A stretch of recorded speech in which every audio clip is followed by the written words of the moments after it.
Let's learn how to declare string variables.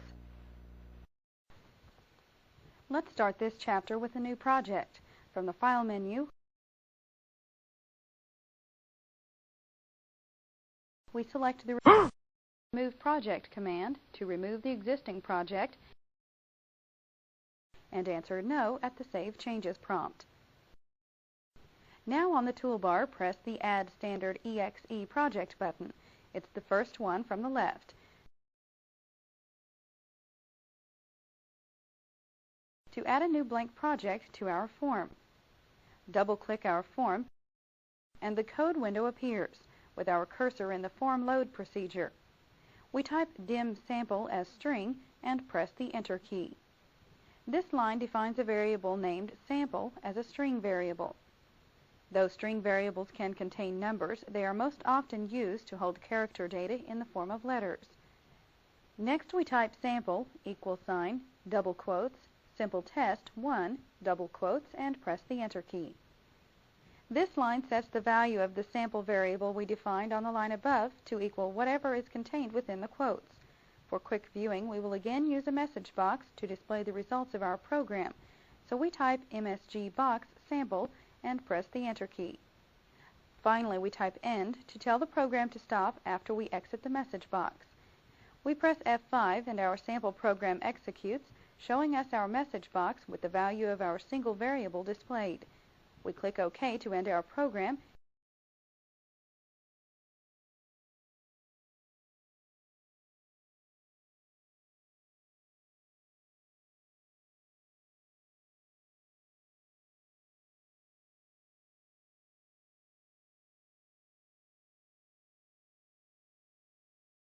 and return to the work.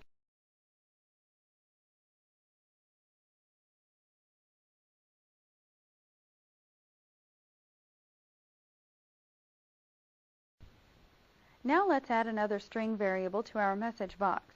We place our cursor at the end of the sample variable declaration statement, press Enter, and type dim sample2 as string to define a second variable. Next, we place our cursor at the end of the sample assignment statement, press Enter, and type sample2 =, open quote, value2, close quote to set the value of our new string variable. Finally, we place our cursor at the end of the message box line and type ampersand space sample2 to our message box line to display both variables together. We press F5 and notice our message box displays the values of both the sample and sample2 variable. We see a space is needed between the two variables within the dialog box so their values don't run together. So we click OK to return to the work area.